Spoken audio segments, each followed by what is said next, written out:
All right.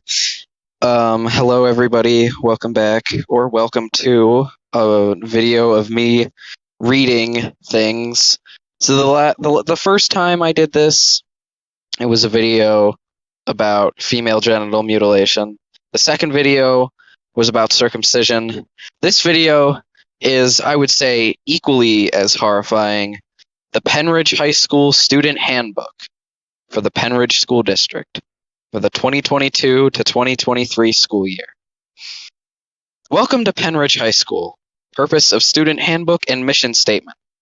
Founded in 1952, Pennridge High School is a school steeped in tradition, I'll say. A tradition centered around academic excellence, extracurricular achievement, and community involvement.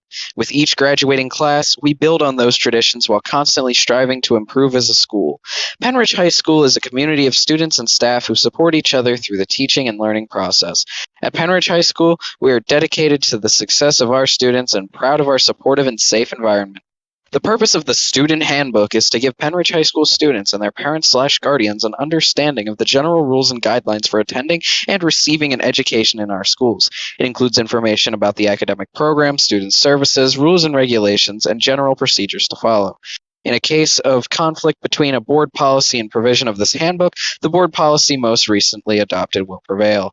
Pennridge School District strives to provide all students with a well-rounded educational experience where they can acquire the 21st century skills necessary for a successful future. Our graduates are talented, passionate, lifelong learners prepared to positively contribute to our society. We are excited to have you here and look forward to supporting your academic personal goals. Pennridge High School administration. So these are the people you blame, I guess. Dr. Stephen Cashman, he's the principal. Ray Ott, House Principal, class of 2023. Kara Gersh, House Principal, class of 2024. Abram C. Hughes, House Principal, class of 2025. And Dr. Alyssa Woloff, House Principal, class of 2026. And of course, how could we forget the lovable Scott Hegan, Assistant Principal of Athletics and Pupil Services. Here's our table of contents. On page 7, you will find general information and the telephone/email directory. On page 8, you will find the bell schedules. On page 10, you will find lockers, student ID cards, hall passes, and senior and junior privileges. On page 11, you will find counseling, student assistance program, health services, prescribed drugs and medication. On page 12, student insurance, student responsibilities.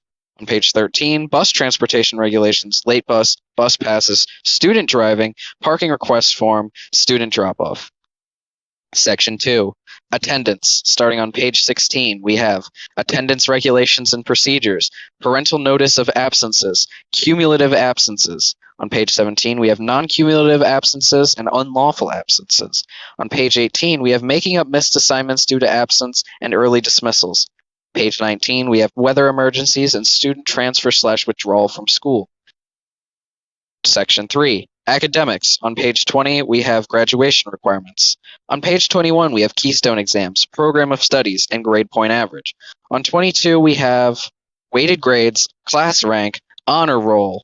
On 23, we have incomplete grades, advanced placement courses, dual enrollment, and cyber school. On page 24, we have summer school, college and career center, working papers, career internship program. On page 25, we have release of information to the military, graduation stoles, student recognition at graduation, student speakers at graduation.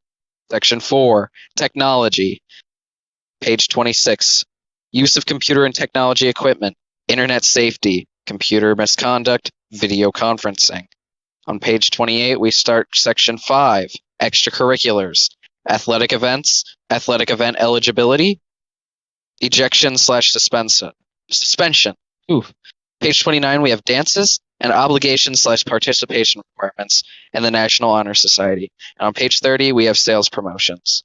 Section 6, safety and security. Starting on page 31, we have school policy/security, visitors, Alice. Page 32, we have fire drills/emergency evacuations and searches, and student vehicle searches. Page 33, canine searches.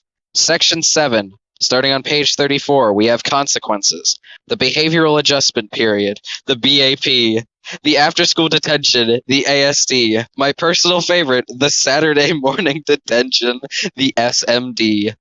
Page 35, we have the Saturday morning community service, SMCS. Page 36, we have the in-school suspension, the ISS. And page 36, we have the out-of-school suspension, OSS. Section 8, discipline. Starting on page 37, we have the dreaded cell phones / earbuds / headphones. Page 38. Oh, you know it's good if it takes up the whole page. 38 is the dress code. 39 is bathrooms and inappropriate language. 40 is late to class and late to school. 41 is cutting class / school and also food delivery. 42 includes restricted areas, after school, affection, school equipment and facilities, and academic integrity. Page 43, pornography, skateboards / hoverboards. Wow, so cool. Page 44, smoking / vaping nicotine, and illegal drug / controlled substance / alcohol use. And page 45, discipline guidelines. Finally, we make it at section 9, school board policies, starting on 49, weapons, drug and alcohol, threat assessment, hazing on page 50, unlawful harassment and bullying on 51, and cyberbullying on page 52. Then we have our alma mater. I remember learning this in was it English class, but I don't remember the tune, so we're just going to read it. Raise a song of pride and friendship to our Pennridge High.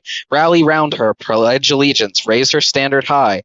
May she ever be standing ready to supply our needs, and her name be never tarnished by our words or deeds. Though our homes are widely scattered, past acquaintance slight, here we stand as one united, neath the green and white. Here we toiled through all our classes, thronged the halls and cheered. Here we made the friendship strong that time will leave endeared. This was written by Ellen Jane Bossard, either class of 1955 or in 1955. Whew. Okay, I for whatever reason commit myself to reading every single thing on this. So we're gonna read the telephone / email directory of. Okay, only the higher ups. Thank God. All right, so we have names, titles, phone numbers, and emails. All right. Dr. Stephen Cashman, principal, extension 114021. You can email him at scashman@pennridge.org. Mrs. Lydia Snyder, the administrative assistant, can be reached at extension 114021 and at the email lsnyder@pennridge.org. Mr. Ray Ott, from the class of 2023, house principal, extension 112020. Also accessible at rott@pennridge.org. Mrs. Judy Dominic is the administrative assistant. She can also be reached at the extension 112020 or at jdominic@pennridge.org. Mrs. Lori D'Angelo is the guidance counselor for last names A through K and can be reached at the extension 114365 or at the email ldangelo@pennridge.org. Mrs. Shannon O'Sullivan is the guidance counselor for last names L through Z for the class of 2023 and can be reached at the extension 114030 or at sosullivan@pennridge.org. For the class of 2024, Mrs. Kara Gersh, the house principal, can be reached at extension 111010 or at cgersh@pennridge.org. Mrs. Janice Skilton, the administrative assistant, can be reached at the same extension 111010 or at jskilton@pennridge.org. Mrs. Yasina Cuthbert, guidance counselor for the class of 2024, last names A through K, can be reached at the extension 114027 or ycuthbert@pennridge.org.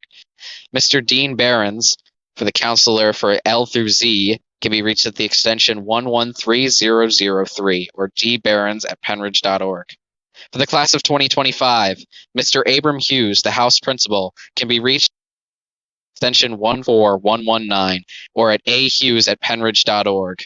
Mrs. Priscilla Martin, the administrative assistant, can be reached at the extension 114119 or pmartin@pennridge.org. Mr. Eric Henryson is the counselor for A through L and can be reached at extension 114028 or E. Henryson at Pennridge.org.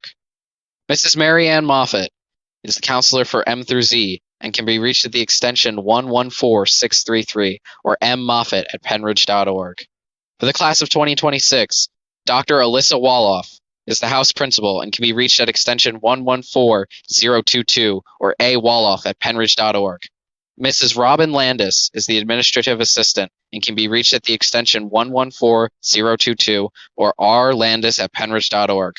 Mrs. Ashley Plawa is the counselor for A through L, and she can be reached at the extension 114234 or Plawa at Pennridge.org. Mrs. Jennifer Pennebacker is the counselor for M through Z and can be reached at the extension 114029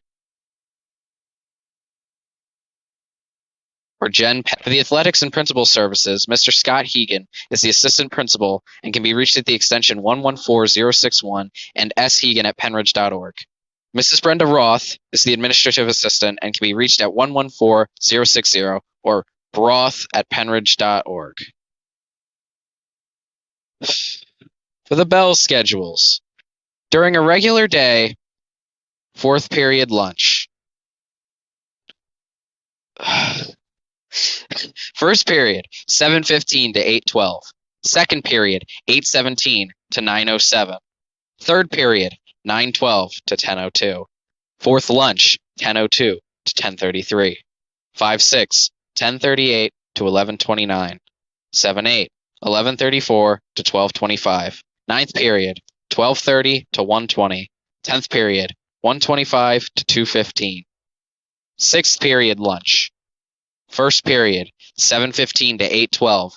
Second period, 8:17 to 9:07. Third period, 9:12 to 10:02. 4-5, 10:07 to 10:58. Sixth lunch, 10:58 to 11:29. 7-8, 11:34 to 12:25. Ninth, 12:30 to 1:20. 10th, 1:25 to 2:15. Eighth period lunch. First period, 7:15 to 8:12. Second period, 8:17 to 9:07. Third period, 9:12 to 10:02. 4-5, 10:07 to 10:58. 6-7, 11:03 to 11:54. Eighth lunch, 11:54 to 12:25. Ninth period, 12:30 to 1:20. And finally, 10th period at 1:25 to 2:15. The pledge is at 7:15 a.m., followed by announcements and ramble. Morning Upper Bucks Technical School students depart at 8:12 a.m. and return at 11:29 a.m. Afternoon Upper Bucks County Technical School students depart at 10:58 a.m. and return at 2:15 p.m. For the Rams Day, fourth period lunch. First period, 7:15 to 8:02. Rams period, 8:07 to 8:51. Second period, 8:56 to 9:40. Third period, 9:45 to 10:29. Fourth lunch, 10:29 to 10:59. 5-6, 11:04 to 11:48. 7-8, 11:53 to 12:37. Ninth period, 12:42 to 1:26. Finally, 10th period at 1:31 to 2:15. For a sixth period lunch. First period, 7:15 to 8:02. Rams period, 8:07 to 8:51. Second period, 8:56 to 9:40. Third period, 9:45 to 10:29. 4-5, 10:34 to 11:18. Sixth lunch, 11:13 to 11:48. 7-8, 11:53 to 12:37. Ninth period, 12:42 to 1:26. 10th period, 1:31 to 2:15. For eighth period lunch. First period, 7:15 to 8:02. Rams period, 8:07 to 8:51. Second period, 8:56 to 9:40. Third period, 9:45 to 10:29. 4-5, 10:34 to 11:18. 6-7, 11:23 to 12:07. Eighth lunch, 12:07 to 12:37. Ninth period, 12:42 to 1:26. 10th period, 1:31 to 2:15. The pledge would be said at 7:15 a.m., followed by announcements and ramble. Morning Upper Bucks County Technical School students depart at 8:51 a.m. and return at 11:48 a.m. Afternoon Upper Bucks County Technical School students depart at 11:18 a.m. and return at 2:15 p.m. Bell schedules for a 2-hour delay. Fourth period lunch. First period, 9:15 to 9:51. Second period, 9:56 to 10:30. Third period, 2:35 to 11:09. Fourth lunch, 11:09 to 11:39. 5-6, 11:44 to 12:18. 7-8, 12:23 to 12:57. Ninth, 1:02 to 1:36. 10th, 1:41 to 2:15. Sixth period lunch. First period, 9:15 to 9:51. Second, 9:56 to 10:30. Third, 10:35 to 11:09. 4-5, 11:14 to 11:48. Sixth lunch, 11:48 to 12:18. You notice how, actually, I just noticed or maybe that's, wait. No, actually, every lunch starts at the exact same time the last class ends. They don't even give you the 5 minutes to get there. Interesting. 7-8, 12:23 to 12:57. Ninth period, 1:02 to 1:36. 10th period, 1:41 to 2:15. Eighth period lunch. First period, 9:15 to 9:51. 9:56 to 10:35 to 11:09. Third period, 4-5, 11:14 to 11:48. 6-7, 11:53 to 12:27. Eighth lunch, 12:27 to 12:57. Ninth, 1:02 to 1:36. 10th, 1:41 to 2:15. Pledge at 9:15 a.m., followed by announcements and ramble. Morning, Upper Bucks County technical students will depart. Technical school students will depart at 9:51 a.m. and return at 11:14 a.m. and will be in the auditorium until 12:18 p.m. Afternoon, Upper Bucks County technical school students will depart at 10:58 a.m. and will return at 2:15 p.m. Early dismissal. No lunches served. Fourth period lunch. First period, 7:15 to 7:47. Second period, 7:52 to 8:19. Third period, 8:24 to 8:51. 5-6, 8:56 to 9:23. 7-8, 9:28 to 9:55. Ninth, 10 to 10:27. 10th, 10:32 to 11. Sixth period lunch. These are all the same. First period, 7:15 to 7:47. Second period, 7:52 to 8:19. Third period, 8:24 to 8:51. 4-5, 8:56 to 9:23. 7-8, 9:28 to 9:55. Ninth, 10 to 10:27. 10th, 10:32 to 11. Eighth period lunch. First, 7:15 to 7:47. Second, 7:52 to 8:19. Third, 8:24 to 8:51. 4-5, 8:56 to 9:23. 6-7, 9:28 to 9:55. Ninth, 10 to 10:27. 10th, 10:32 to 11.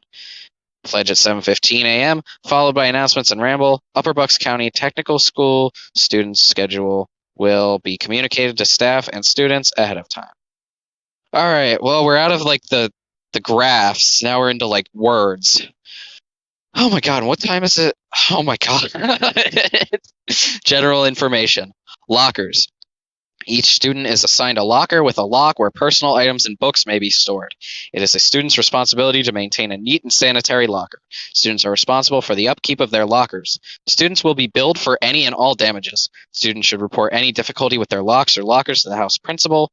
Locks and lockers are school property and are subject to inspection. Any illegal material seized may be used as evidence against the student in disciplinary, juvenile, or criminal proceedings. Student ID cards. All students will be issued a student ID card. If a student loses their ID card, they should visit their house office and get a new picture taken and pay the $10 replacement fee. Hall passes. Any student in the hallway during class time must have a pass. Do not come to the main office for a late pass. Where are you supposed to go for a late pass then? Students must sign out and sign in on the form provided in each area. Student may not sign, alter, or add names to any pass. Students must have a pass to go to the nurse's office unless there's an emergency.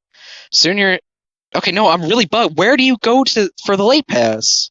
Oh, I guess it just means not late to school. Okay. Senior and junior privileges. Students must follow all rules and regulations to maintain privileges. Failure to follow all rules and regulations will cause a privilege to be revoked. Senior and junior privileges include a free first period or free 10th period if they are scheduled for study hall during either of these periods. Cutting class will result in loss of the privilege. Students are not permitted to drop classes to get a free first or 10th period. Access to this table is outside of the cafe during lunch periods. Only seniors and juniors are permitted to sit at these tables. Seniors and juniors who haven't had a study hall and lunch back-to-back can be eligible for senior lunch release if approved by their house principal. Counseling.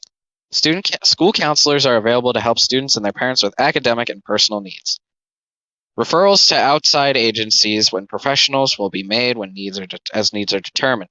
Counselors will work with their students to develop career and educational plans by discussing the students' abilities, interests, and skills. Counselors provide students with the opportunities to meet with post-secondary representatives. Students wishing to schedule an appointment with a counselor must request a pass in the House office. Huh. Student Assistance Program, otherwise known as the SAP, because you're a SAP if you refer someone. The Student Assistance Program, SAP, is a group of concerned staff who work to help students in need. Every school in Pennsylvania has a SAP team, and each SAP team member has received special training. Students can be referred to the team for reasons like behavior concerns, drug and alcohol concerns, or mental health concerns. SAP is not discipline. Anyone can refer a student to the SAP by filling out an online referral form or by contacting an SAP team member or school counselor directly. All information is kept confidential and kept separate from our regular school academic records. Health services. A school nurse is available from 6:45 a.m. until 2:35 p.m. The nurse is the only person able to excuse a student from class or detention for health reasons during the school day. If the school nurse is not available, students must report to the main office. Reporting anywhere else is considered a class cut. If a student comes ill during the school day, they must report directly to the health suite. Well, not first without getting a pass, right? They must always inform their teacher where they are going. If it is necessary to go home, the nurse will inform the parent or guardian, and the student will be released from school with parental permission. If this procedure is not followed and the student leaves without properly checking out, the student will be subject to disciplinary action. Parents who are picking up their child should report to the main office. So, with parental permission, what if the parent says no? Prescribed drugs and medication. Whenever possible, medication should be taken before or after school. Medication will be administered to students during school hours only when such medication is needed by the student to remain in school. What? So, like, if some. When it is necessary for medications to be dispensed to students during the school day, medication must be brought to the nurse by an adult. The physician and the parent/guardian must give written permission for the student to receive any type of medication, prescription or non-prescription. No medication will be administered to any student without proper completion of the medical dispensing form available on Pennridge High School website. This form needs to be used for both prescription and non-prescription medications. Example, Advil, Motrin, and all other over-the-counter medications. This form needs to be on file for any student to receive medication during the school day. All medications must be delivered in the original and properly labeled container to the school nurse by the parent or designated adult, at which time this medication will be counted and documented. No student is permitted to carry or store in his or her locker prescription or over-the-counter medicines in school or to self-administer any of these drugs. This includes cough drops and throat lozenges. Failure to comply with these guidelines is a violation of our district's drug and alcohol policy. For cough drops? For cough drops? That just seems like they're trying to get people. All medications are to be kept and administered in the nurse's office. Students are not permitted to carry any medication with them in school. Exception, properly labeled inhalers and EpiPens. Please go to the PHS Health Services site to read the policy for this field trip medications. The field trip form is on the website. Under permission for school-sponsored trips, parents must know that a nurse is not available in field trips to give medications. Well, I guess the kid will just die because they don't know how to take their own pills. Medication permission forms are available from the nurse's office and from our health services district website. Parents must give yearly permission for their child to receive Tylenol/antacid. Parents must update PowerSchool with any medical issues. If you have any questions, please contact the nurse at extension 114041. Student insurance. Students can purchase voluntary student accident insurance. What? What? So, like, if you get hurt at school, they'll still charge you? Ugh. Capitalism at its finest, am I right, fellas? Student responsibilities. Student responsibilities include regular school attendance, conscientious effort in academic work, and conformance to school rules and regulations. Students, faculty, and the administration share a responsibility to develop and maintain a climate within the school that is conducive to learning and good citizenship. It is with this goal in mind that the following guidelines for student conduct have been established. Please click here to see those guidelines. Now, I really hope that just links somewhere else within this document. Bus transportation regulations. Maintaining order on school buses requires the cooperation of pupils, parents, teachers, principals, and bus drivers. Transportation of students is provided by the Pennridge School District in accordance with state regulations and district policies. Transportation of students is a privilege, not a right. A student whose behavior causes disruption to the safe operation of the bus or poses a danger to the students or others may be disciplined in accordance with the student discipline policy and may be removed permanently from bus transportation. All activity on PHS buses may be under surveillance by an audio/video system. The Pennridge School Board of Directors has authorized the use of audio-video recording devices on school buses for reasons of safety and to monitor student misconduct for possible disciplinary consequences. This is from School Board Policy 810.2. That probably links somewhere else, but I'm not going to click it. If you want me to read all the school board policies, let me know in the comments, I guess. Appropriate behavior on the buses is important because inappropriate behavior can result in safety hazards for students. As always, an important goal of the Pennridge School District is to provide a safe and secure environment for all students and staff. Late bus. Students participating in athletics, extracurricular activities are provided with a late bus at 4:45 p.m. each day at the athletic entrance. Bus passes. Bus passes are only issued in emergency situations. Please contact the Transportation Department at 215-453-2725 if you have any busing needs. It really looks like busing, but whatever. Student driving. Driving to school is a privilege, not a right. How are you supposed to get to school? If driving to school and riding the bus are both privileges and not rights, how are you supposed to get to school? Since the Pennridge School District provides bus services for all points of the Pennridge area. Therefore, but these are like two times. Therefore, failure to comply with traffic regulations may result in suspension of this privilege. Police action may also be used to enforce our safety rules. So, okay, well, what if you get officials are off the property when there is reasonable suspicion that the student is violating a law, board policy, or school rules, or poses a threat to the health, safety, or welfare of the school population? I think board policy is where they get you. They say, well, we think, you carrying an air horn or something, and then they'll, search your car or something. All students are expected to abide by the following rules. Parking sticker/tag. All vehicles parked in the school parking lot must have an up-to-date parking sticker/tag visibly displayed on the back of the rear view mirror. Individuals not complying with this will have driving privileges suspended and their car towed at the student/owner's expense. Lost or stolen sticker tag. Holy what? Tags that are lost or stolen must be repurchased at the cost of $10. See, I didn't see the dot there. I thought it was $10,000. Sorry, it's been a long day. Vehicle update. If you get a new vehicle, you must bring the registration information to the athletic office or security immediately in order to update the parking list. Speed limit. The speed limit in the parking lot is 10 miles per hour. On 5th Street and Blooming Glen Road, it is 15 miles per hour. If a vehicle exceeds the speed limits, the police will be called to issue a citation. Buses. Buses have the right of way at all times in the parking lot, driveways, etc. Certain areas of the traffic lanes are for buses only and are restricted to students. Parking improperly. Improper parking anywhere on school grounds may result in students permanently losing their privilege to drive and or being towed at the student/owner's expense. Restricted areas, visitors, fire zones, handicapped, and reserved. Careless driving. A student who drives a vehicle in a careless disregard for the safety of persons or property is guilty of careless driving, a summary offense. Assigned student spots, or the ASS, I guess. Only the student who is registered for the parking spot may use it. No agreements may be made with friends or family members allowing them to use your assigned spot. Parking tags may not be shared with or borrowed from other students. Student discipline. Chronic lateness, attendance, academic or behavior problems may result in the suspension or loss of parking privileges. Fees will not be refunded if parking privileges are suspended/revoked. If a vehicle is in your space when you arrive at school, park in the stadium parking lot and report to the main office staff immediately. Your parking space can be changed by administration at any time. North parking lot. These are parking lot spots 445 to 827. Arrival. All students should enter the parking lot at the traffic light on 5th Street. Students should not be entering the parking lot through Avenue B from either direction. Do not enter at North Middle School or from Blooming Glen Road onto Avenue B. This is for bus traffic only. After crossing over Avenue B, I don't even know where Avenue B is. All students will turn right into the first section of parking spaces and drive toward North Middle School. Students will turn left and then turn left again to enter the parking section they are assigned to. If possible, try to locate your parking space before the first day of school. Dismissal.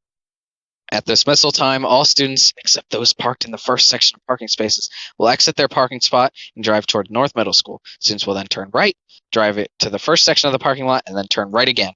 All students will exit the parking lot from the first section of the parking lot. Blooming Glen parking lot. Parking spots 226 to 386. Arrival. All students should enter the parking lot from Blooming Glen Road at the closest to 7th Street's closest to 7th Street. Students should not be entering the parking lot from Avenue B. This entrance to Avenue B is for bus traffic only. Dismissal. When exiting the parking lot, all students must turn right. There will be no students exiting left to go to Avenue B or to go to lower level parking lot. Any student observed not following the established parking flow will be subject to disciplinary action, which could include loss of parking privilege. Upon entering the school property, a student is not permitted to leave the school property without permission from administration. Any violation of this rule will result in disciplinary action. Note, students who receive an excessive number of discipline referrals will have their driving privileges revoked. Parking request form. In June of each school year, the rising seniors will be provided with a link to apply for a parking pass for the upcoming school year. In August, rising juniors will be provided with a link for the remaining spots. Spots are given as applications are received. A valid driver's license is required to complete the application. If you obtain your driver's license during the school year, please stop by the athletic office to apply for the waiting list. Students must attach copies of their license and vehicle registration cards and be cleared of PHS obligations. Student drop-off. Pennridge High School has established specific locations for parents to drop off students to ensure the safety of all people on the school property. Parents driving their children must drop their children off on the Blooming Glen side of the building by the athletic wing. Students are not permitted to be dropped off at school prior to 7 a.m. Attendance regulations and procedures. School laws of Pennsylvania require that all students of compulsory school age to attend school. The Pennridge School District recognizes that attendance is an important factor in educational success and supports a comprehensive approach to identify and address attendance issues. If a student is absent from school, they are not permitted to attend/participate in any after-school activities. After-school activities include, but are not limited to, sports, concerts, dances, play practice, ski club, etc. To participate in after-school activities, a student must be in school before 9:15 a.m. on the day of the event. Parental notice of absences. Absences are unlawful until the parent notifies the school of the reason for the absence, which must be done within 3 school days. 3. I like how they wrote 3 and then the number of a student's absent. Notification is not received, then the absence is recorded as unlawful. What does that mean? Parents may call 215-453-6944 and press 1 to leave a voicemail or email the attendance office at the emails below to notify the school of their child's absence. They may also send a written note with their student should deliver to the attendance office. Written communication must include the date of the absence, the reason for the absence, and the parent's signature. GR9HSattendance@pennridge.org, GR10HSattendance@pennridge.org, GR11Attendance@pennridge.org, HSattendance@pennridge.org, GR12HSattendance@pennridge.org. Cumulative absences. A maximum of 10, and then the number 10, days of cumulative lawful absences verified by a parent is permitted during a school year. Once a student accumulates 10 cumulative excused and or unexcused absences, all subsequent absences shall require documentation from a medical provider or licensed practitioner of the healing arts, like a shaman. The following conditions or situations can constitute a reasonable cause for absence from school: illness, family emergency, non-school sponsored educational tours or trips. If the following conditions are met, the parent guardian submits a written request for excusal prior to the absence, the student's participation has been approved by the superintendent or designee, or other urgent regions. Urgent regions shall be strictly construed and do not permit irregular attendance. Non-cumulative absences. These absences do not count towards the student's absences total. Illness or quarantine verified by a doctor's note. Obtaining professional health care or therapy service rendered by a licensed practitioner of the healing arts in any state, commonwealth, or territory. Death in the family. Note required. Verified court attendance. Religious holiday as designated by the Department of Education. Note required. Administrative reasons. School activities, field trip, mentoring programs, in-school suspension, out-of-school suspension, 3 college visits with pre-approved college visitation form. Unlawful absences. All absences for reasons other than those cited above will be considered unlawful. Doesn't everybody just say they feel sick? Like, truant shall mean having incurred 3 or more school days of unexcused absences during the school year by a child subject to compulsory school attendance. Oof, compulsory school. Habitually truant shall mean 6 or more school days of unexcused absences during the current school year by a child subject to compulsory school attendance. On your 7th cumulative absence, your parents are notified. On your 10th cumulative absence, all absences beyond 10, Cumulative days require an excuse from a physician or indicating illness or legitimate medical reason for absence. Parent will be notified by mail. What if it's not? What do? They kill you? Third unexcused absence, parent guardian will be notified. Phone call from school personnel. Fourth unexcused absence, phone call from school personnel and notification by mail. Student attendance improvement plan, the SAPE meeting. there's a whole group just for improving your attendance. Sixth unexcused absence, referral may occur to community attendance improvement program, Bucks County and Children, Youth and Services, and or citation issued at district magistrate. 15th total absent, student attendance improvement plan, SAIP meeting letter sent. If warranted, student attendance improvement plan meeting held. That's such a gay name, by the way. Making up missed assignments due to absence. Students are responsible for making up work when they are absent. They should log on to Canvas to access the daily assignments and contact their teacher. Students have 3 school days to make up missed work. Exceptions to this 3-day requirement may be authorized by administrator in case of extended illness or tragedy. God, it's so sad. It's like the only time you can ever do anything is if everything sucks in your life. Students missing classes for extracurricular activities must contact their teachers ahead of time. In all cases of missing class, it is the student's responsibility to initiate the process of making up work. Early dismissals. Students are not permitted to leave school grounds at any time during the school day without permission from the house principal or school nurse. Failure to follow the proper procedures for leaving school will result in disciplinary action. A student will be excused from the school prior to dismissal time if he or she has a permission note from a parent or guardian. This note must be presented at the attendance office upon arrival on the day of the request. A parent or guardian is required to come into the building, present identification, and sign the student out of school. If a student is a driver with a designated parking spot at Pennridge High School, they will be allowed to drive home without a parent signing them out. If a parent/guardian fails to send a note for early dismissal, they should contact the attendance before the event without notice are not permitted. Early dismissals will be limited to medical appointments. That's it? Is that it? Really? Return notes verifying doctor's visits are required when the student returns to school. Students are encouraged to attend school prior to absence. Absence if the student leaves before 12:15 p.m. without a doctor's note. It will be considered a full day absence if a student leaves prior to 10:15 a.m. without a doctor's note. Technical school students must obtain early dismissal permission slip from the home school attendance office before departure to the Upper Bucks County Technical School. Parents or others designated by the parents must meet students in the main office. If possible, all dental and medical appointments should be scheduled after 2:15 p.m. in the evenings on school holidays or on Saturdays. Woof. Why? Oh, also, why not Sundays? Is that like just, like Christian, like subtle Christian normalization? I don't know. That's also terrible. Students who have an abbreviated school day, not due to a medical appointment, may not leave school and return to school grounds or the building unless they have the permission of their house principal.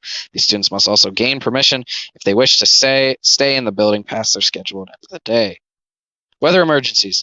Should a weather emergency be announced at any time during the school day, students and staff members should follow weather emergency procedures and wait for further instructions over the public address system. That's what PA stands for. When a decision is made to close school before the school day begins, students and parents will be notified through the district's alert system.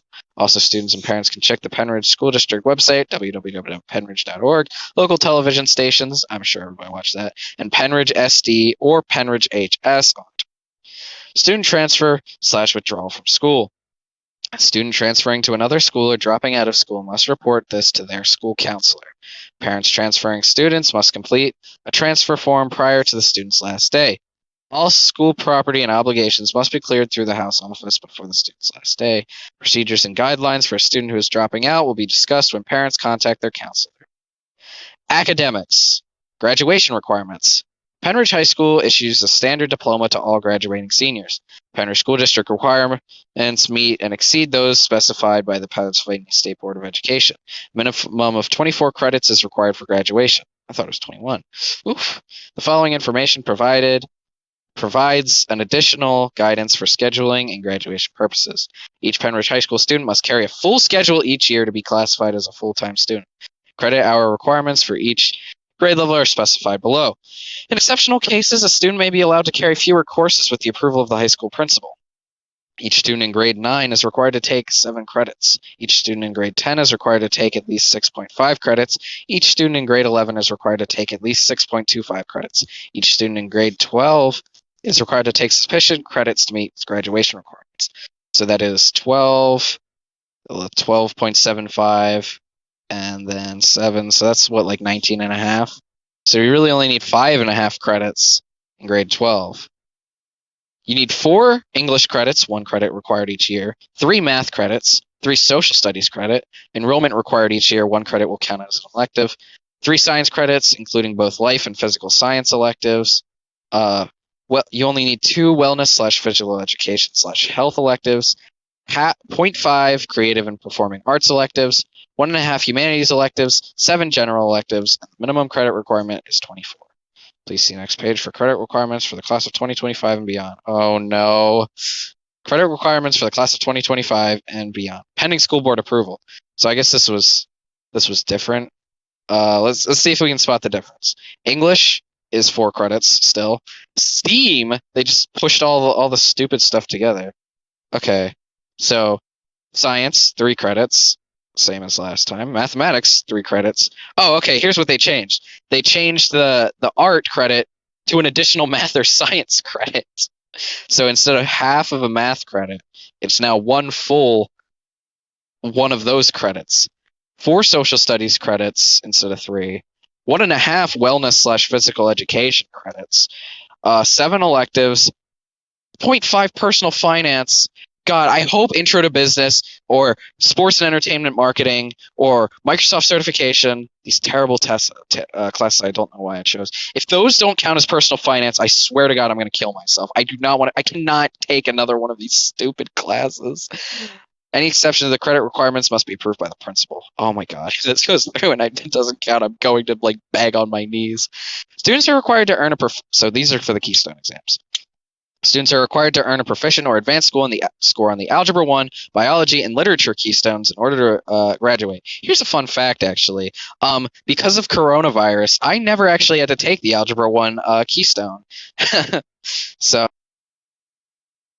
pretty cool. Hope is that all students pass all 3 exams, which may require taking an exam more than once to reach proficiency. Students not meeting this requirement can demonstrate proficiency through one of 3 state-approved pathways. However, students are required to take each exam at least once. Parents opting students out for religious reasons must complete the required paperwork. Or religion.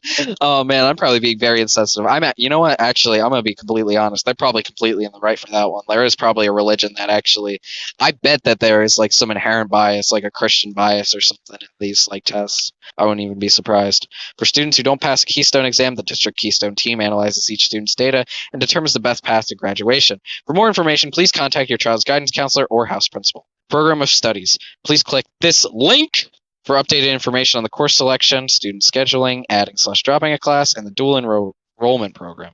Grade point average, GPA. A grade point average, GPA, is computed at the close of each semester.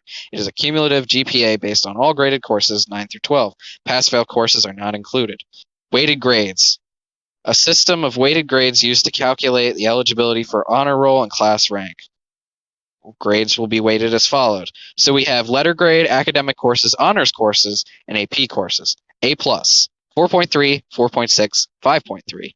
A, 4.0, 4.3, 5.0. A-, 3.7, 4.0, 4.7. B+, 3.3, 3.6, 4.3.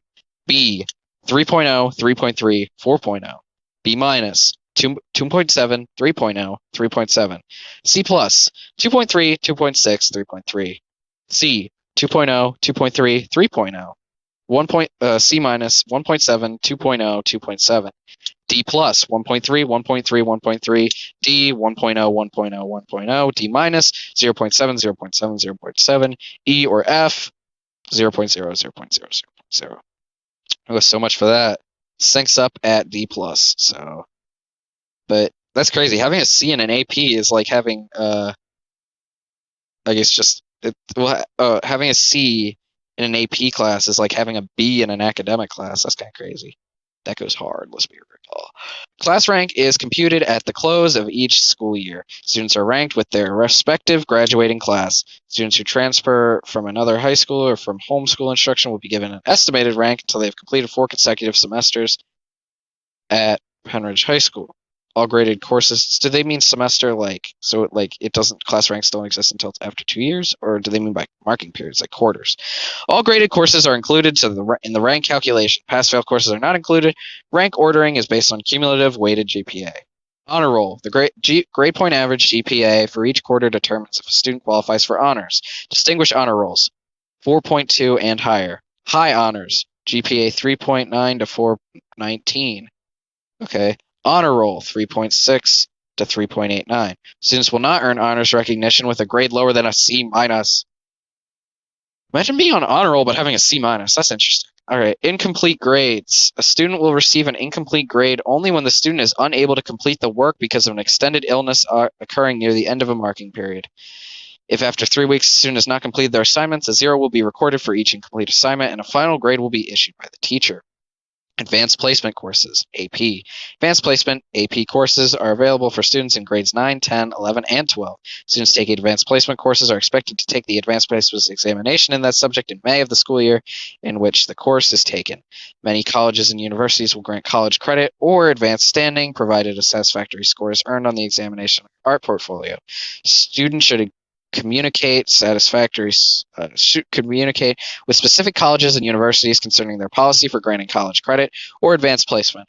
Only the most committed students should attempt advanced placement courses. Dual enrollment. The Pennridge School District partners with Bucks County Community College and Gwynedd Mercy University for dual enrollment opportunities that allow Pennridge students to earn college credit. Dual enrollment courses allow students in grades 11 and 12 to earn credit at Pennridge High School while earning college credit at an accredited college or university. Pennridge students who wish to receive high school credit for courses taken at an accredited college or university must elect courses not offered at Pennridge High School. The rigor of dual enrollment courses will be reviewed by Pennridge High School to determine class weight in order to assign honors or academic credit upon successful completion. All tuition costs, fees, books, and transportation are the responsibility of the student. Students need to contact their counselor directly to obtain additional information about how to enroll in these classes. Knowing how tightwad they are, I bet they wouldn't let you take the bus to school because the community college is less than a block away. I think they're basically on the same street. I bet they wouldn't let you take the bus and then walk over there. They probably have some sort of stupid rule against that.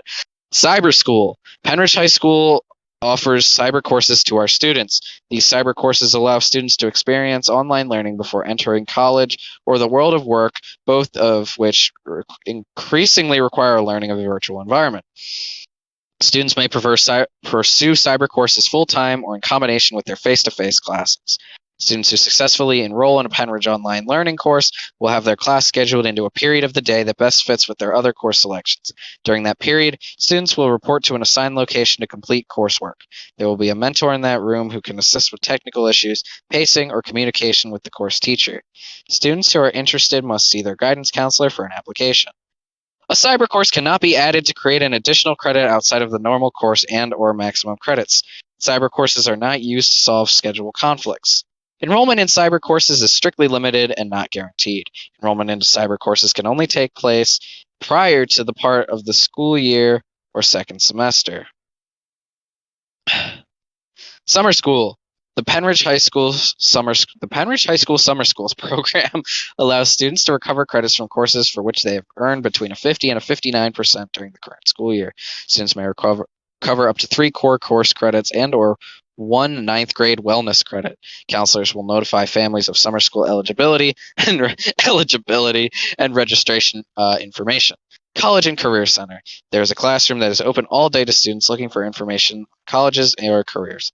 Now, without a pass, students will have the opportunity to work on their Naviance accounts, ask questions about applying to colleges, visit with college recruiters and employers from the community, and research and contact colleges of interest. Working papers. Please click here for information on working permits/working papers. Career Internship Program. Career Internship Program is available to students and learn in a paid internship experience. There we go. In addition to gaining work experience and Pennridge High School credit, students can build a resume that will Oh, I got to figure out how to get into that. College and Career Readiness. This program is open to students in 11th and 12th grade through the Upper Bucks County Technical School. Students could earn 0.5 credits for 45 hours of work per semester or 1 credit for 90 hours of work per semester. Certification can be earned from the Pennsylvania College. Wait, 90 hours of work per semester? Yeah, okay. Yeah, there's like 45 days. Okay, that just about works out. A certification can be earned from the Pennsylvania College of Technology and is OSHA articulated. That actually sounds pretty good. I got to check that out. Release of information to the military. Here we go. Under the provisions of federal law, the various military branches are permitted to request directory information, name, address, and phone number of students entering their junior and senior years of high school. Annually in May, a letter is sent to parents of all soon-to-be juniors and seniors. This letter discusses the federal law and provides a form that parents can fill out if they do not wish to have their child's information released. Okay. Graduation stoles. What is that? Honors designation will be determined by a student's cumulative weighted GPA at the end of third marking period of their senior year. This will determine which stole the student receives. What is a stole? Student recognition at graduation. Student earning a cumulative grade point average according to the criteria listed below will be recognized with the status of cum lord, magna cum lord, or summa cum lord. Summa cum lord is 4.2 and higher. Magna cum lord is 3.9 to 4.19. Cum lord is 3.6 to 3.8. I'm sorry, I'm in high school, okay? I get to laugh at that. Student speakers at graduation. Come on.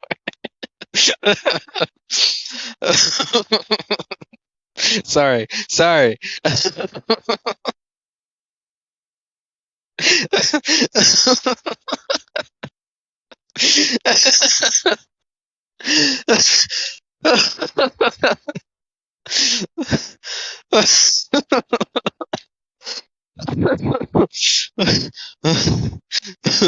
I'm sorry.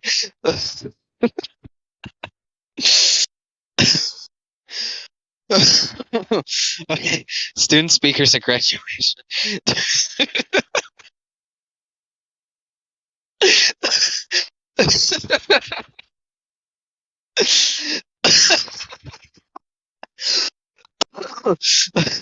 Two student speakers shall be selected from those seniors in the top 10% of the senior class who are in good standing. Students will be invited to write a speech on the topic or theme chosen for commencement and submit it to consideration by the faculty committee appointed by the high school principal. In addition to the two selected speakers, the class president will give a speech. The student speeches will be limited to 3 minutes in length or less. The speech will speakers only. The committee will be composed of teachers, eligible students, and administrators. Technology. Use of computer and technology equipment. No student in the Pennridge School District is permitted to use any computer or technology equipment unless the student has submitted a signed computer use agreement form. Please refer to School Board Policy 255. The computer user agreement form is located on the school's website. Notice it's interesting. There's some things they just don't put on here, like the computer user agreement, which I signed in 3rd grade and don't know anything about.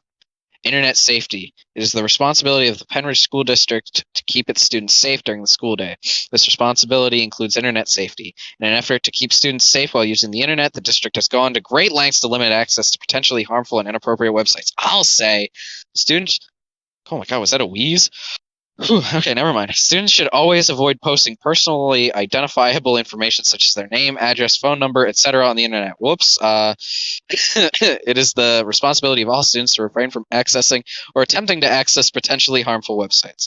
In addition, it is the responsibility of all students to never use the internet for the purpose of cyberbullying and report immediately incidents of cyberbullying to the school administration. Computer misconduct. Oh my god, I'm dying here. The Pennridge student computer user agreement forbids misconduct while using the district's computers, information systems, or online services. Examples of computer misconduct include, but are not limited to, using another student's password, using computers without permission or while unsupervised, and attempting to browse pornographic or hateful websites. I've done that. I've browsed a hateful website. I browsed a white supremacist website for my essay about why Turning Point should be banned. And the website, hosted by a white supremacist, about why Turning Point is good for white supremacists, was not banned. So, lock me up and throw away the key. Attempting to gain access to district file service or another person's documents. I mean, we've all tried. In addition, it's their fault for not making it harder to. Any attempt to circumvent the district's internet filter, either directly or through the use of a proxy filter avoidance websites, is strictly forbidden. Misuse of computers and computer equipment, including access to unauthorized websites or engaging in unauthorized activities through use of the computer, will be subject to disciplinary action. Discipline code outlined in this handbook. You know how long it would take to discipline everybody who goes to cool math games or like makes something on their computer? A million. You have to punish everybody. Video conferencing. It is imperative that all students adhere to School Board Policy 815.1 when video conferencing. Here. Students should adhere to the following guidelines. Students must show their face on camera so the teachers can take attendance. I never enforce that. Remote lessons involve two-way camera and audio usage. Students must be dressed in school-appropriate attire and school-appropriate backgrounds and profile pictures. Students are not permitted to share teacher-generated video conferencing links with anyone. Students should enter a video conferencing meeting with their first name and last initial. Students should remain mute until it is their turn to speak. Students must follow the teacher direction regarding turning off the camera. Extracurriculars. Athletic events. Students are not permitted on the field after a football game and may not loiter on the court following a basketball game. Students should exit the playing arena promptly at the conclusion of each athletic contest. Athletic event/eligibility. Athletics/event eligibility. Athletic academic eligibility will be checked every Friday for in-season athletes who will be based on cumulative grades for the beginning of the marking period. Eligibility will be reviewed by the principal and athletic director. The student will be on probation when they have two Fs when grades are checked on Friday for the first week. If the student has two Fs for a second straight week, the student will be considered ineligible. If a student completes a marking period with two failing grades, that student will be ineligible for the next 15 school days. This ineligible student will be reinstated following the 15-day period, provided providing this passing every subject. Fall athletic eligibility. Are you serious? You're gonna wait 15 days after the next marking period starts to see if they're passing or failing every subject? The amount of athletic privilege they give is insane. Fall athletic eligibility will be based upon final marking period grades from the previous school year. A student is eligible if they have not reached the age of 19 prior to July 1st. Athletics only. Students are not eligible for athletics /events after completion of eight semesters following a student's entrance into 9th grade. Ejection/suspension. The Pennridge School District follows the Suburban 1 League's policy on ejections from athletic events. As a result, any athlete/spectator in grades 7 through 12 who is ejected from an athletic event for unsportsmanlike behavior will be disciplined in accordance with the Extracurricular Code of Conduct or School Discipline Code. This policy also includes any coach or adult supervisor of an interscholastic athletic program sponsored by the district. Suspended individuals are entitled to request a hearing with the principal and/or league committee charged with reviewing infractions of the policy. Dances. All high school dances are for Pennridge students and their guests. Guests must be in at least the 9th grade. The administration has the right to deny any guest based on age or information received from other schools, agencies, or sources. Sources? What, they got PIs for guests? Students may bring only one guest. Students must pick up and complete a guest registration from their house office. Guest forms must be submitted at least 5 days prior to the activity. Attendance at school dances is based upon the following. All students must be in school no later than 9:15 a.m. on the day of the dance. Students must have all obligations and fines cleared before they are permitted to purchase tickets to school events. All school rules apply to dances. Students who are dancing in an inappropriate manner will be warned to stop. Subsequent inappropriate behavior may result in ejection from the dance. I wonder if they'll ban phones at school dances. Obligations/participation requirements. Students who do not resolve all obligations will not be able to obtain a parking pass. Participate in any school dance/junior or senior prom at Pennridge or as a guest at another school. Guest forms will not be signed at the graduation ceremony. No student who has completed the requirements for graduation shall be denied a diploma as disciplinary measure. Students may be denied participation in the graduation ceremony when personal conduct warrants it. Such exclusion will be regarded as a school suspension. Students who are in alternative schools for disciplinary or probationary reasons may be permitted to provide may be permitted to participate in commencement/graduation ceremonies and or senior activities with administrative approval. Alternative school students' participation in graduation will be examined on a case-by-case basis by the graduation committee. Students must resolve all obligations, including serving all detentions and suspensions. The school will not release records of any student who has an outstanding obligation. National Honor Society. The selection of the National Honor Society at Pennridge is honor.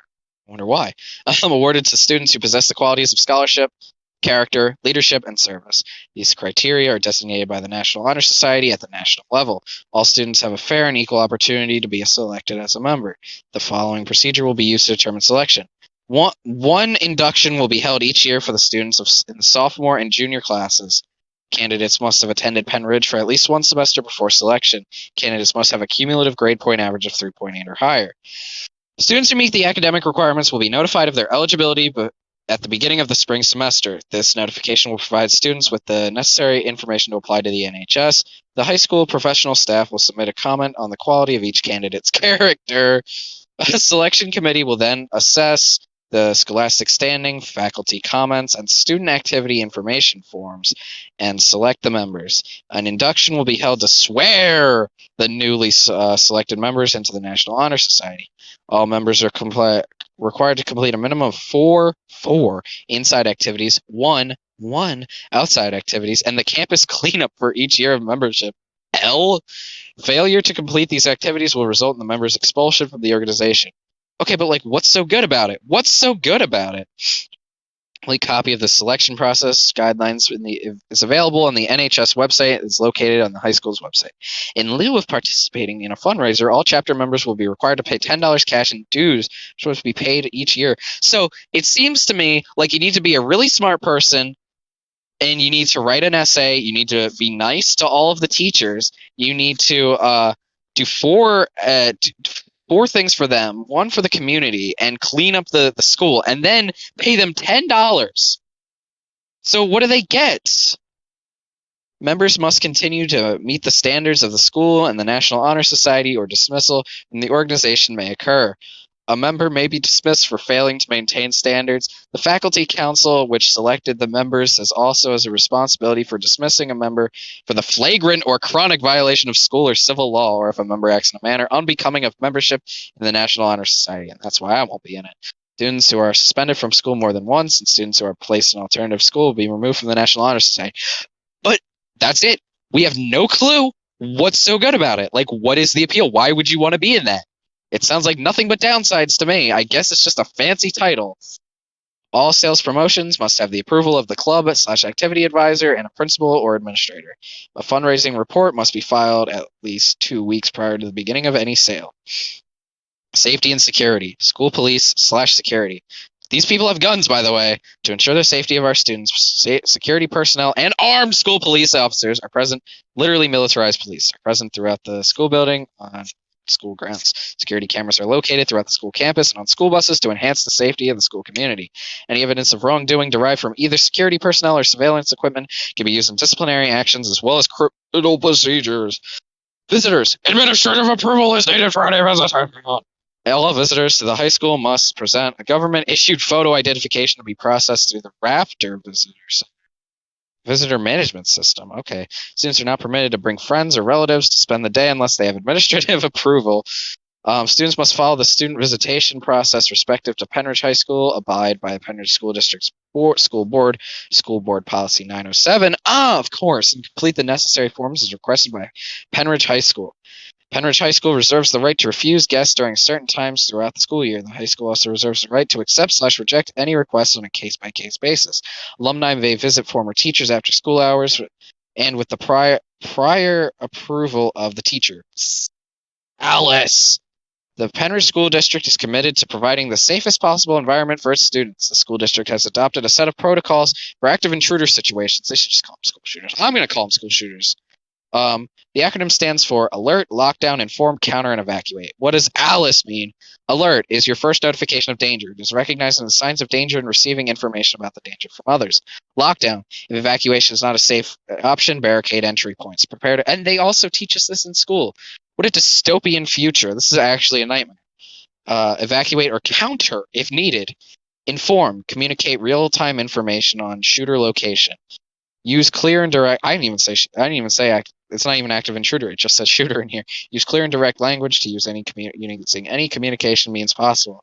Man, it's so cool that they just had to. This is definitely worth just adding a little piece in here about Alice. Instead of doing anything about guns. Counter. As a last resort, create noise, movement, distance, and distraction to reduce the shooter's ability to shoot accurately. That is a fucking terrifying sentence. As a last resort, create noise, movement, distance, and distraction to reduce the shooter's ability to shoot accurately. Oh, we live in a bleak present. Evacuate. When safe to do so, run from the danger using non-traditional exits if necessary. Rally points will be predetermined. I'm just leaving. I'm just running away. I'm not going to rally somewhere. Fire drills / emergency evacuations. Fire drill and exit information procedures are posted in all parts of the buildings. Prior to fire drills, all students will acquaint themselves with the primary and secondary exits. During a drill, students are expected to follow the directions from the adults in charge. Students who use the fire alarm system for any reason other than what is intended will be subject to a fine of up to $700, an additional consequence outlined in the discipline code. A quiet and orderly exit must be enforced to preserve the safety of everyone. Students should report to their assigned teacher once outside the building. Failure to do so will result in disciplinary consequences. Hear that? Don't get lost, kids. The searches. The Pennridge School District reserves the right to search students, their materials, their bags, and any and all possessions in cases of violations of the school rules / procedures. Violations include, but are not limited to, sleeping in class, more than one person in a bathroom stall or single-use bathroom, theft, harassment, etc. Students who leave the building and or school grounds and return to school are subject to a search of their person, possessions, lockers, and vehicles. Jeez. What, like every day? Like when I leave, and go home and come back? Any student who that's probably the loophole there. Any student who refuses a search will be suspended out of school for up to 10 days and police will be notified. But you can still get rid of the evidence. And then a 10-day vacation. Bad. Student vehicle searches. All students who drive vehicles to school and park on school property must know that vehicles are subject to search by school authorities. Cases where there is a reasonable suspicion that the student may have transported or possessed any controlled substances, any drugs, alcohol, or paraphernalia, any weapon, or any other contraband, school authorities will search the vehicle. Student and parent consent is not necessary for the administration to search a vehicle. I wonder if he had condoms in there, if there's kill you or something.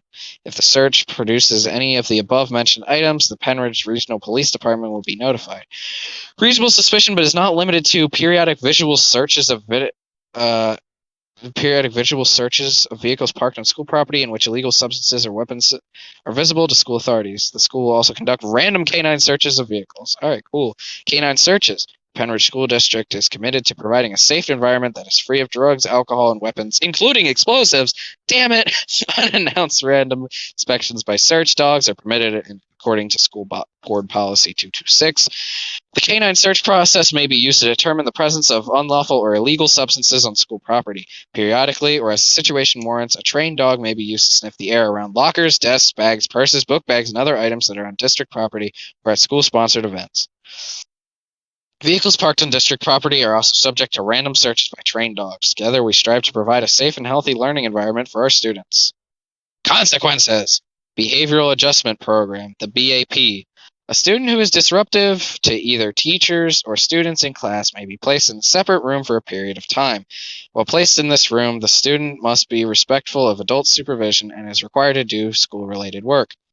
Discipline problems while placed in BAP will result in continued assignment to the ISS room or the other disciplinary measures, up to and including suspension, expulsion, and or referral to law enforcement. After-school detention, ASD. Detention may be assigned in accordance with the Pennridge School District policies. Detention will be held Tuesday and Thursday from 2:25 p.m. until 3:25 p.m. Students should come to detention prepared to complete schoolwork. There is no talking, eating, drinking, or sleeping. Cell phone and earbud use is prohibited. Staff in charge will note the time of arrival on the sign-in sheet. Students who are, I'm going to say late, for detention will remain in detention until dismissal and will be assigned a consequence. Students who fail to report to detention will be required to serve additional detention, Saturday morning community service, SMCS, or may be suspended at the discretion of the grade level administrator. Students should leave the building promptly after the detention is dismissed. Students remaining in the building after detention must wait in the office lobby for their ride. A late bus available at 4:45 p.m. for students. Students in other parts of the buildings without permission will receive further disciplinary action. All students must complete all detention/community service obligations. Senior report cards and diplomas will be withheld until all detentions are completed. No work certificates will be issued until detention time has been completed. When assigned by an administrator or teacher, a student is expected to serve the next day detention is held. All students missing detention because of school closings and absences must report to the next scheduled detention. Students are not excused from serving detentions due to athletics, activities, or work obligations. Saturday morning detention, SMD. The key to any successful high school program is to establish a safe, comfortable, and orderly environment for learning. Our disciplinary policies, rules, and regulations are designed to provide such an environment. Disciplinary policies are only words on a piece of paper unless there is consistent follow-through by teachers, administrators, and parents. In addition, any successful disciplinary policy will have meaningful measures to act as a deterrent and or corrective tool for students. Saturday detention hours are from 8 a.m. until 10 a.m. On a Saturday? The following regulations are in place for Saturday morning detentions. Transportation is not provided, and the parent/student's responsibility. Students are to enter the detention by the cafeteria door. Students must be signed in and seated by 8 a.m. Students arriving after 8 a.m. will be refused admission and charged with an SMD cut. All personal items are to be kept on the floor. Only assignment that the student is currently working on may be kept on the table. Students must do schoolwork. Students must remain in their seats. Requests to do otherwise must be approved by a detention supervisor. Communication of any kind, verbal or nonverbal, is not permitted between students during Saturday detention. During detention, students are prohibited from talking, eating, drinking, or sleeping. Cell phone and earbud use is prohibited. Upon completion of Saturday detention at 10 a.m., students must leave school grounds immediately. Students are not excused from serving Saturday morning detentions due to athletics, activities, or work obligations. Saturday morning community service. I mean, I'd rather do Saturday morning cartoons, but a community service program is offered on Saturday mornings to help alter misbehaviors that go beyond what is typically covered by Saturday morning detention. As is the case with Saturday morning detention, we expect that this program will be successful, further reducing the number of suspensions at the high school. Saturday morning community service, SMCS, hours are 8 a.m. until 11 a.m. The following regulations are in place for Saturday morning community service.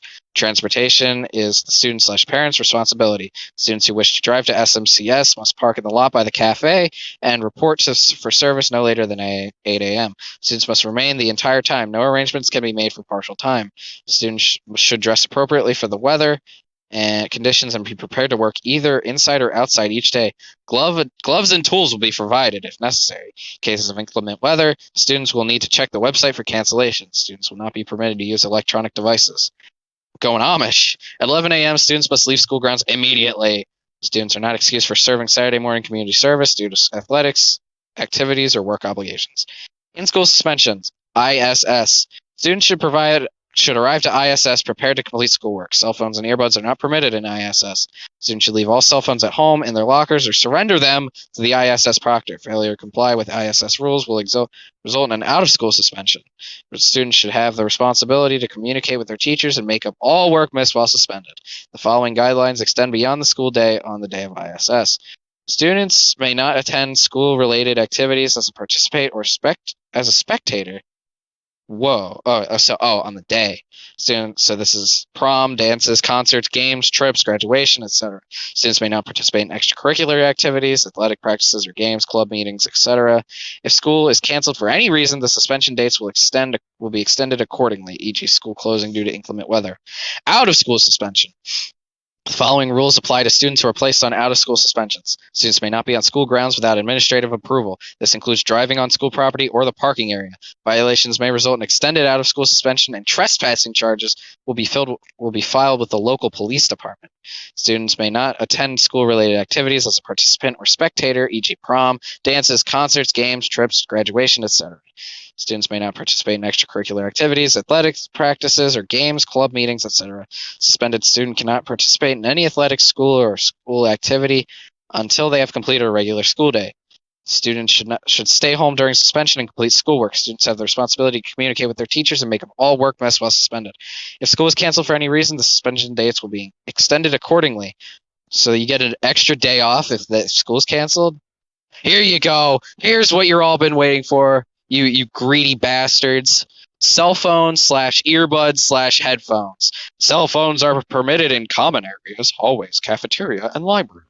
This usage is a privilege, not a right, and can be revoked if it is abused. The use of cell phone is subject to teacher discretion within the classroom. So it says it right there. So they can use it. It says it right there.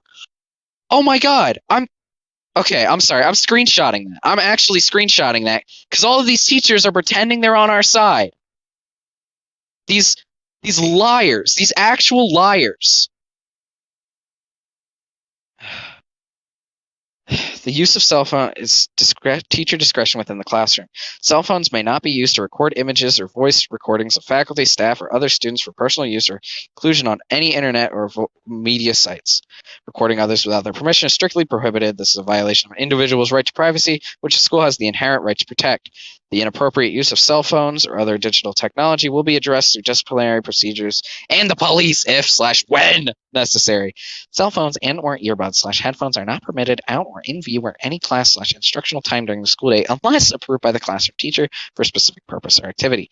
So independent work time, teachers may have designated areas in their classroom where cell phones and or earbuds can be stored during the period. If a student has a cell phone and or earbuds out within view during any class / instructional time during the school day, teacher will remind the student and ask of the policy and ask the student to put the cell phone / earbuds / headphones away. If the student refuses to put the cell phone and or earbuds away, it is not negatively impacting instruction and learning. The teacher will continue with instruction. Submit a referral to the house principal and contact a family member via phone for a conversation. Oh my god, how savage. If they're just not going to tell, they're not going to tell you, they're going to be like, oh, looks like if you get a referral, you're going to get an after-school detention, ASD, for 2. Then for 1, you're going to get for 2, you'll get a Saturday morning detention, the SMD. 3+, you'll get in-school suspension and family conference to determine a plan moving forward. If the student refuses to put the cell phone and or earbuds away and is negatively impacting instruction and learning, teacher will call security to have the student escorted to the appropriate house principal. Teacher will call the family to inform them of the incident. Student escorted from class for refusal to put their cell phone and or earbuds / headphones away will be assigned consequences along with a family conference to determine a plan moving forward. Consequences may include Saturday morning detention, in-school suspension, out-of-school suspension, withdrawal failure for a specific class. Dress code. Student appearance / dress code may not substantially and directly endanger physical health and safety, damage property, disrupt the educational process, distract those engaged in that process, or go beyond the community and school definition of modesty. Students are permitted to wear clothing of their choice that is comfortable, but adheres to the following minimum requirements. Tops must cover areas from one armpit across to the other armpit, with fabric in front, back, and other sides under the arms. Tops must have shoulder straps. Area beginning at the bottom of the rib cage must be covered. Oh, that's not bad. Bottoms must cover from waist to thigh approximately 4 to 5 inches below the waist. Undergarments may not be visible. Bra straps excluded. All right, go off. Shoes will be worn at all times and be safe for the school environment. Hoods are prohibited during the school day. Clothing will not depict, imply, advertise, or advocate illegal, violent, or lewd language and or conduct, weapons, or the use of alcohol, tobacco, marijuana, or other controlled substances. Clothing will not display vulgar content and or states, imply, or depict hate speech / imagery, targeting groups based on race, ethnicity, gender, sexual orientation, gender identity, religious affiliation. Okay, putting gender and gender identity on there is just kind of religious affiliation or any other protected classification. Okay, funny story. I had a pin that said fag on it, and you know what? You don't get in trouble for this. They just ask you to take it off. The principal will ask you to take it off, and you go, oh, am I scared? Clothing will not be like costume-like attire. I.e. characters, animals, etc. Wait, I saw a guy dressed up in an Eeyore pajamas. Is he not allowed to do that? Unless on approved spirit days. Student's face will be visible unless a face mask is required for health and safety reasons. Are they going to make me take off my mask and cannot be obscured by sunglasses? apparel, jewelry, accessories, tattoos, or manner of grooming that, by virtue of its color, arrangement, trademark, or any other attribute, denotes memberships in a gang and or advocates illegal or disruptive behavior in class is prohibited. Specific courses, physical education class, science labs, technology education may provide more details in their course descriptions on requirements related to dress code and safety. Students who violate the dress code will be asked to go to the office. Students who will be expected to change into clothes provided by PHS or student's family. Each dress code violation will result in contact with the home. Each dress code violation beyond the first will result in a detention. Continuous disregard for the dress code will result in further disciplinary action determined by the HS administration team. Any special dress-up spirit days must be approved by the administration 3 days prior to the spirit day. Bathrooms. Each student must have a pass to go to the bathroom. Students should visit the bathroom closest to their classroom. Bathrooms are not meant for social gatherings. Only one student is. Oh my god, he read this word for word. Only one student is permitted in each stall. If multiple students are found in a stall, the students and their belongings are subject to search. Additionally, the students will be issued disciplinary consequences.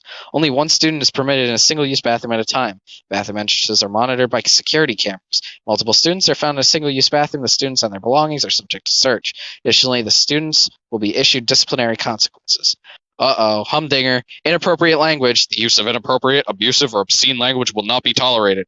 Consequences will be determined based on the nature of the language and the setting and the frequency of the student's violations. The use of inappropriate language coupled with the form of violent or threatening behavior of students will cause immediate discipline, including but not limited to suspension from school, referral to law enforcement authorities, and the superintendent for possible expulsion recommendation. You know what? Here's the thing. I would have fought something like this tooth and nail. But I'm so tired. I'm so broken down. At this point, I'm just kind of complying with every rule they have. I know. Late to class. It is important for students to arrive to class on time to benefit from all instruction. Students arriving late to class disrupt teaching and learning. So if you're late to class first time, school actions taken. Teacher has conversation with the student and tries to resolve the late to class issue. Teacher issues a verbal warning and records it in their records. Second time, a teacher has a conversation with the student and tries to resolve the late to class issue. Teacher issues a verbal warning and records it in their records. Teacher sends an email to the parent guardian to make them aware of the issue. Third time, teacher has a phone conversation with parents to make them aware of the late to class issue. Teacher lets the parents know that next late to class will be referred to administration. The 4+ teacher has to send a disciplinary referral to the grade level house principal for disciplinary action. But if you're late to school, students who are not in first period by 7:15 a.m. are considered late to school and must check in at the attendance office. The student has 3 days to present a note for the late to be excused. Parents may excuse lateness for sickness, medical appointments, or family emergency. The excuse note is not received within 3 days. The late will be recorded as unexcused. Notes will not be accepted after 3 days. Students arriving to their first period class after 7:15 a.m. without a pass must be sent to the attendance office.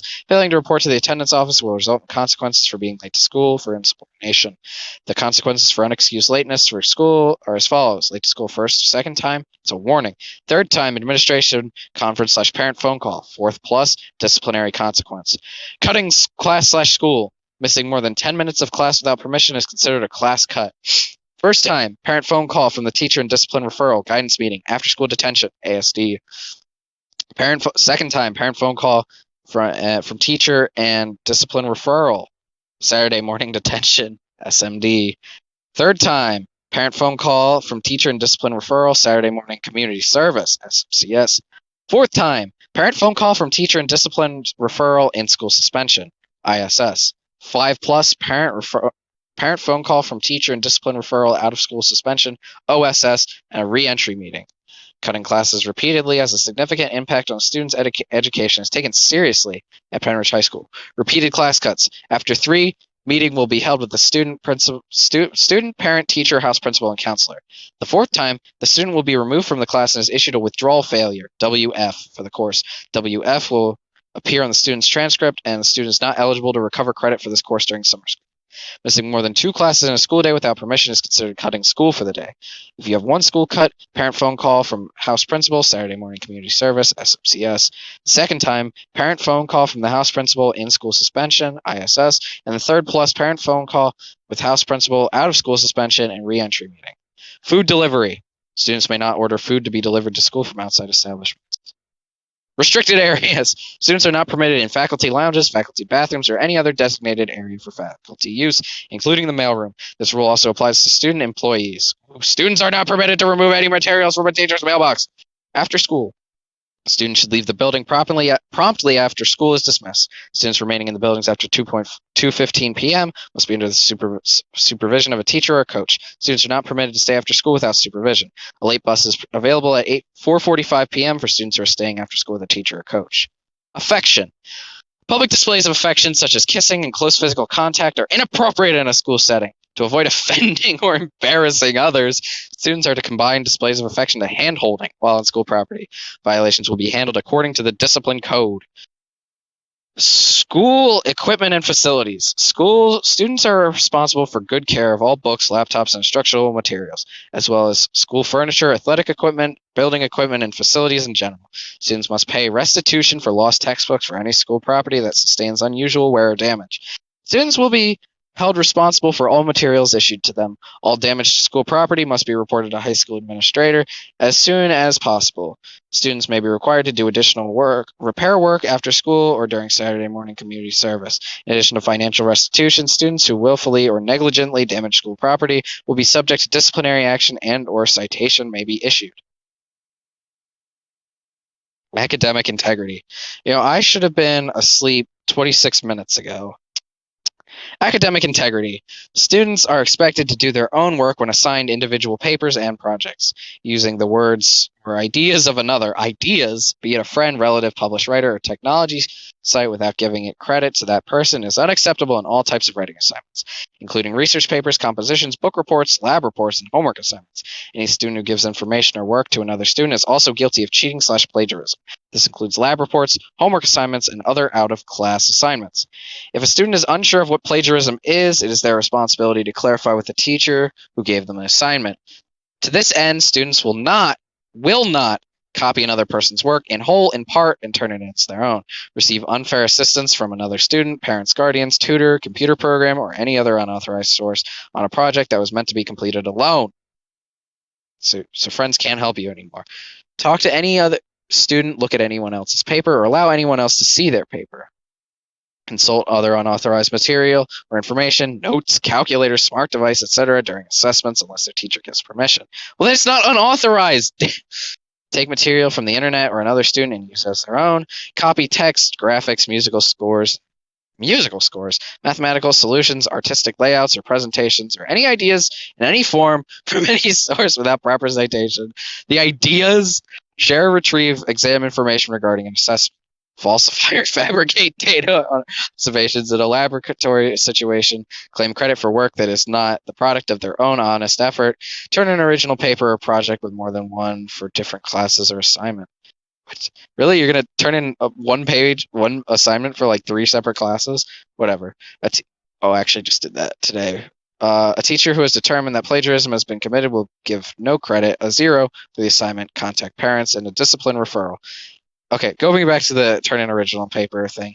If your like lessons are so lazy that you can turn in the same thing twice, then you deserve it. You will get no credit, a 0 for the assignment, contact parents, and submit a discipline referral. The student will have the option of resubmitting the assignment for partial credit to be determined by the classroom teacher and house principal. A student who shares their work will lose points determined by the classroom teacher and house principal. When a plagiarism/cheating issue cannot be resolved between the teacher and the student, the cases are referred to the PHS Academic Integrity Panel, composed of impartial teachers who will hold a hearing to determine if plagiarism was committed. This determination will be submitted to the appropriate house principal for academic and disciplinary consequences if necessary. Pornography. Students may not possess pornographic materials while in the school building or on school grounds. Offenders will be disciplined according to discipline code. Skateboards/hoverboards. Skateboards are not permitted to be used on school property. If they are on school property, they must be secured in a locker or office. Hoverboards are not permitted in a school for any reason. I remember a kid after school, no supervision, was on an electronic skateboard. All right, these rules are so randomly enforced. smoking/vaping nicotine. Because of the health hazards documented by the Surgeon General of the United States and the safety hazards indicated in the local fire regulations, smoking, using vapes, and other possession of the tobacco products is not permitted in school buildings, in school buses, on school grounds, in the vicinity of the school, or at any school functions, including home and away athletic contests. Students, their lockers, vehicles, and all possessions will be searched upon reasonable suspicion. Offense number 1, school action taken. Parent communication, 1 day in-school suspension, Everfi smoking cessation course. That sounds so lame. Subject to future searches. Parent communicate. So this the second one. Parent communication. Remainder of day in school suspension. Citation. 30-day pass restriction. 2. Saturday morning detentions. SMT. Subject to future searches. 3 plus. Parent communication. Remainder of the day spent in school suspension. SAP referral. Citation. 60-day pass restriction. So I guess you can't use the bathroom if you could vape 3 times. 2, Saturday morning community service, SMCS, and loss of parking privilege. You only lose that the 3rd time. Illegal drug/controlled substances / alcohol use. Students are prohibited from possessing, using, distributing, manufacturing, or being under the influence of any controlled substance, e.g. THC, and or alcoholic beverages during the school day, as well as any school-sponsored activity. Who making meth at school? Function or, because it's at the function, or event that, or while on any vehicle used to transport students. Students are not permitted to be in possession of prescription or non-prescription medication without approval from the nurse. Please see School Board Policy 227 for further details. Offense number 1, parent communication, citation, SAP referral, minimum 3-day out-of-school suspension, policy violation, committee meeting, re-entry meeting, potential expulsion. For a 2nd plus offense, parent communication, citation, 10-day out-of-school suspension, policy violation, committee meeting to determine length of suspension, possible alternative placement, or expulsion from school. And now we've made it to the discipline guidelines. All right. Level 1. Minor misbehavior on the part of the student that impedes orderly classroom procedure or interferes with the orderly operation of the school. These misbehaviors can usually be handled by an individual staff member, but sometimes require the intervention of other school support personnel. Examples: classroom or in-school disturbance, cutting class, first incidence. Inappropriate attire, inappropriate displays of affection, disrespectful languages or gestures, cheating and lying, bus disturbance, failure to follow directions, lateness, lack of respect, unreasonable noise, cafeteria misbehavior, misbehavior on school property, abusive language, abuse of school or personal property and equipment. Procedures: immediate intervention is required by the staff member who is supervising the student or who observes the misbehavior. Repeated misbehavior requires a parent/teacher conference with the counselor and or administrator. Proper and accurate record of the offenses and disciplinary action is maintained by the staff. The discipline: verbal reprimand, pass restriction. Again, no bathrooms if you're bad. Behavior contract. Parent conference, person or phone, withdrawal of privileges, after school detention, referral to office, behavioral adjustment period. Level 2, frequent or serious misbehavior that tends to disrupt the learning climate of the school. These infractions, which usually result from the continuation of level 1 behaviors, require the intervention of personnel of the administrative level because of the execution of level 1 disciplinary options has failed to correct the situation. Also included in this level are misbehaviors which do not represent a direct threat to the health and safety of others, but whose educational consequences are serious enough to require corrective action on the part of an administrative personnel. Examples: continuation of unmodified level 1 misbehavior, disruptive classroom behavior, insubordination, truancy, repeated lateness, smoking, vaping, and or use of tobacco products, using forged notes or excuses, cutting classes, repeated instances, failure to serve detention assignments, gambling, bullying. Procedures: the student is referred to the administrator for appropriate disciplinary action. The administrator meets with the student and or teacher and decides the most appropriate response. Teacher is informed of the administrator's action. A proper and accurate record of the offense and the disciplinary action is maintained by the administrator. A parental conference is held as a result of suspension. Discipline: pass restriction. Again, no bathrooms if you're bad. In-school suspension. teacher/schedule change, referral to outside agency, parent-teacher/parent-teacher administrator conference. Oh no, parent-administrator conference. After-school detention, Saturday detention or community service, behavior adjustment period, out-of-school suspension. Level 3, acts directed against persons or property but whose consequences do not seriously endanger the health or safety of others in the school. These acts, which might be considered criminal or illegal, but most frequently can be handled by the disciplinary mechanism in the school. Corrective measures with which the school should undertake, however, depend on the extent of the school's resources for remediating the situation in the best interest of all students. Those acts which are criminal or illegal will automatically be referred to the appropriate law enforcement office. Examples: continuation of unmodified level 1 and level 2 behavior, leaving school without authority, fighting, simple, stealing, vandalism, minor, throwing rocks or other harmful objects, reckless driving on school property, threats to others, setting off firecrackers, use of obscene language or gestures, violation of controlled substances policy, repeated bullying behavior, derogatory comments and or symbols regarding others' race, ethnicity, sexual identity. The administrator indicates disciplinary action by investigating the infraction and conferring with staff to the extent of the consequences. The administrator meets with the student and confers with the parent about the student's misconduct and the resulting disciplinary action. Proper and accurate record of offenses and disciplinary action is maintained by the supervisor. Discipline: temporary or full removal from class, out-of-school suspension, parent conference and or hearing, charges under Pennsylvania Criminal Code, restitution of property and damages, Saturday detention or community service, SAP referral, alternative program.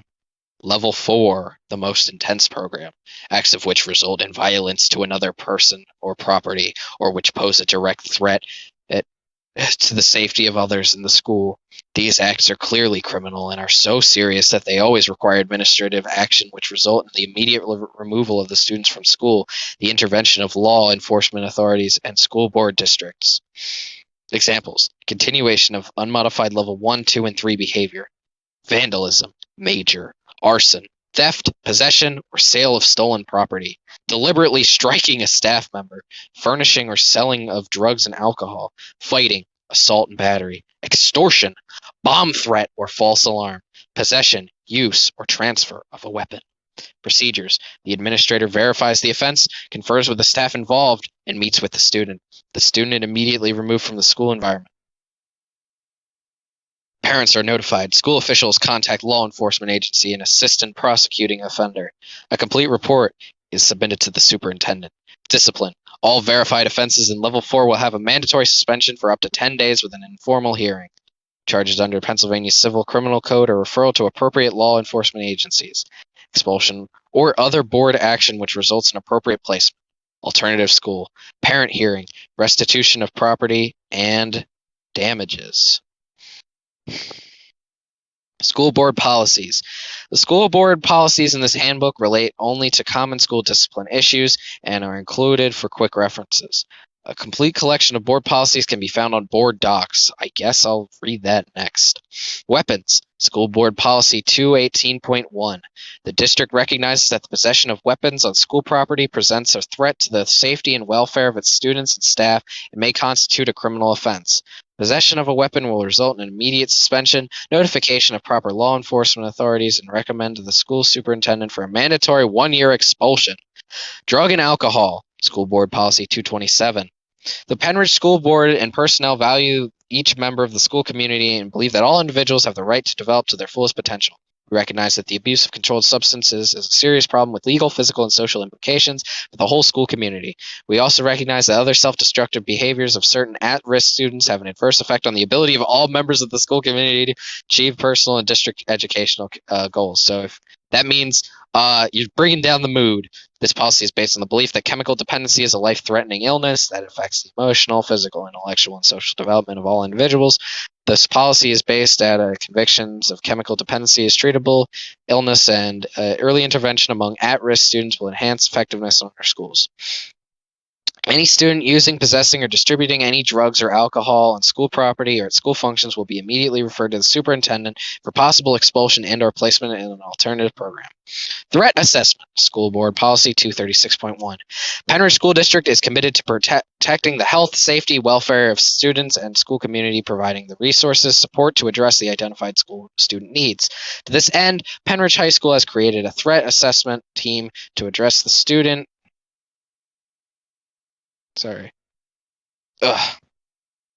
Address the student needs. To this end, Pennridge High School has created a threat assessment team to address student behavior that may indicate a threat to the safety of the student, other students, school employees, school facilities, the community, and others. The threat assessment team is comprised of the school safety and security coordinator and individuals with expertise in school health, counseling, school psychology, or social work, special education, and school administration.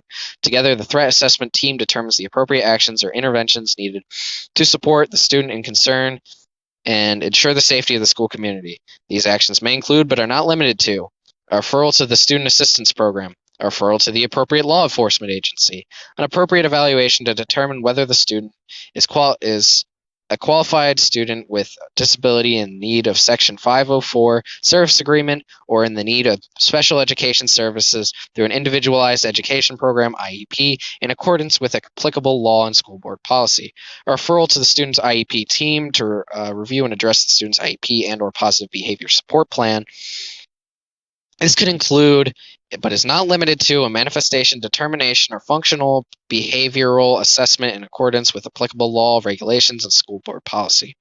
A referral of the student's Section 504 team to review and address the student's Section 504 service agreement and or positive behavior support plan.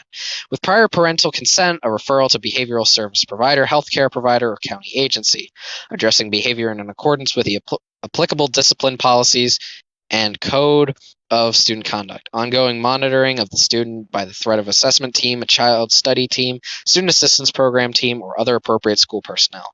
Taking steps to address the safety of any potential targets identified by the reported threat. Students are encouraged to report threatening or concerning behavior to a teacher, guidance counselor, administrator, or through Safe to Say. Hazing. School Board Policy 247. The Pennridge School District does not tolerate any form of hazing. Hazing occurs when a person intentionally, knowingly, or recklessly, for the support of initiating, admitting, or affiliating a student with an organization, or for the purpose of continuing or enhancing membership or status in an organization, causes, coerces, or forces a student to engage in harmful behaviors. For more information, please refer to Board Policy 247. If bullying, cyberbullying, or hazing happens off school grounds, students/parents are strongly encouraged. Oh my God, is that a... Oh no, it's just a smudge on my phone. Are encouraged to call their local police departments. Unlawful harassment. School Board Policy 248. Each student is responsible for protecting the rights of his or her fellow students and or staff.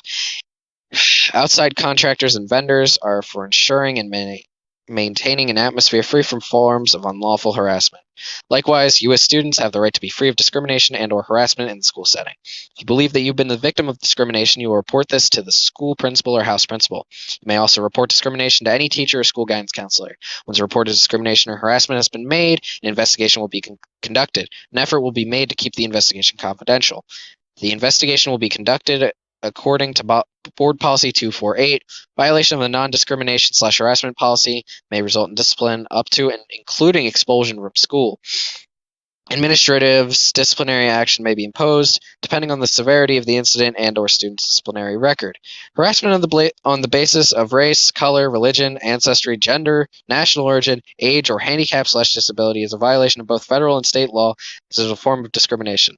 The board prohibits all forms of unlawful harassment, including harassment because of sexual orientation. I don't know why that's like in a different spot. Maybe it was added later. Bullying. School Board Policy 249. Bullying occurs when one child or a group of students repeatedly hurt another child through words or other actions.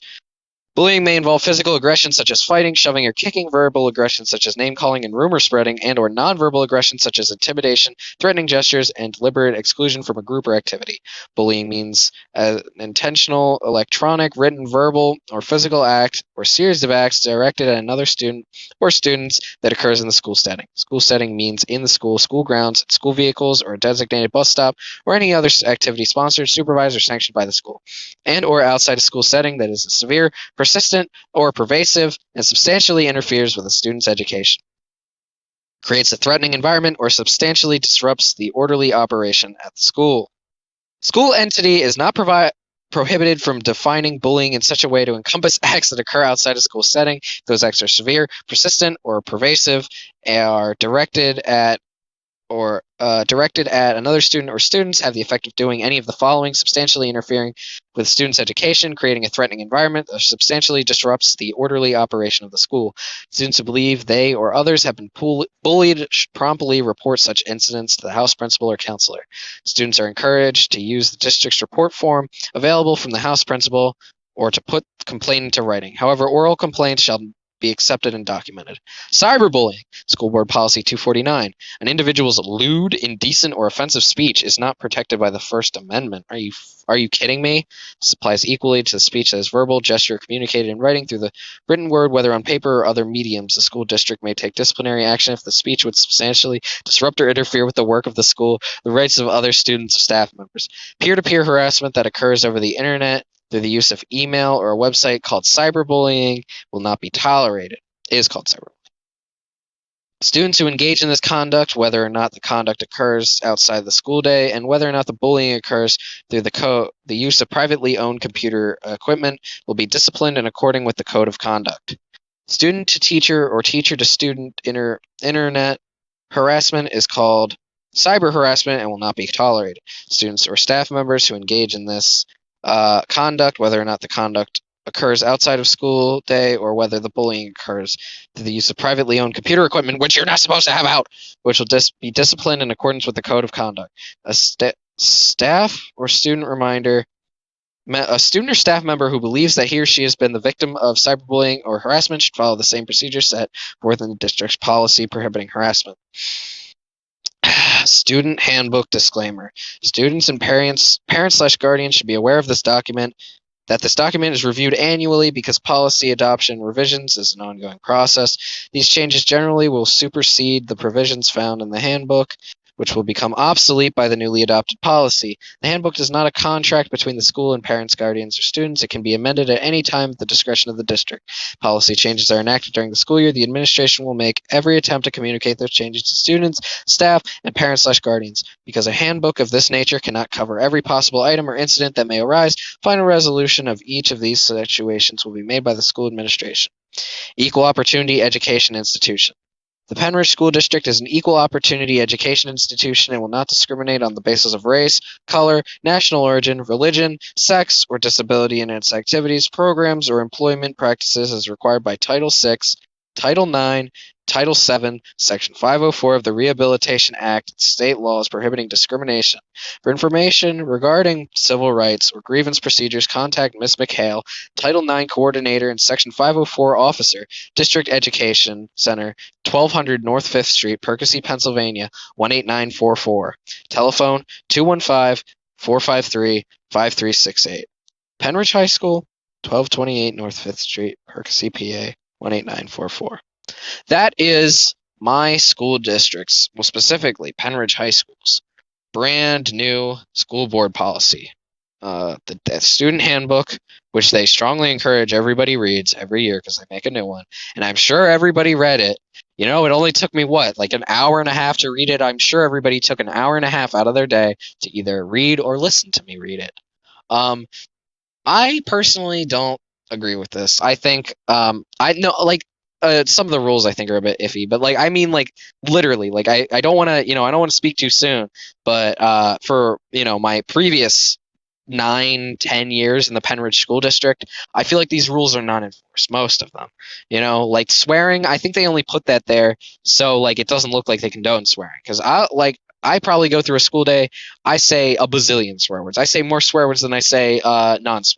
And No, nobody bats an eye. I don't go to jail. I don't go to double jail. I don't go to triple jail.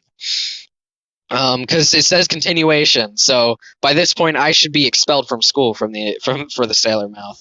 But I don't want to speak too soon. I really hope that it seems like they're getting tighter and tighter with these rules and regulations, which is kind of annoying, iffy, and all of that good stuff. Well, really bad stuff. It is past my bedtime. It's 10:49. At max, I will get 7 hours and 11 minutes of sleep if I fall asleep right now, which I will promptly do because school dictates my life and I have nothing left in this world. All right. Thank you for listening. I will see you in the next video when I either record the school board thing, some weird conspiracy dipshit declassified documents about like the land underground, or the Communist Manifesto, or a secret third option like the 9/11 Commissioner's Report, or the Industrial Revolution and its consequences. I don't know. It'll be something goofy, hopefully. Something long and stupid, maybe. I don't know. Maybe I'll start reading the books I'm assigned in English class. I don't know. All right. Thank you for listening if you made it this far. Make sure to join in next time when I read something else.